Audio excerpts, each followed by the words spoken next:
Praise the lord. మొదటి కీర్తనలు అంటే నాకు చాలా ఇష్టం. ఎందుకంటే అందులో ఎన్నో ఆత్మీయ అర్థాలు ఉన్నాయి. ఎన్నో మనం డే టు డే లైఫ్లో నేర్చుకోవాల్సిన విషయాలు ఎన్నో ఉన్నాయి.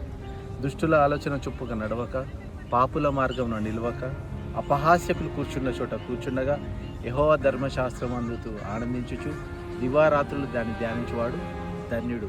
అతడు నీటి కాలువ ఎరన నాటబడినదై ఆకు వాడక తన కాలమందు ఫలమిచ్చు చెట్టు వలె నుండు. దుష్టులు అలాగ నుండగా గాలి చెదురు కొట్టు వలె నుండు. కాబట్టి న్యాయ విమర్శలో దుష్టులు, నీతిమంతుల సభలో పాపలు నిలవరు.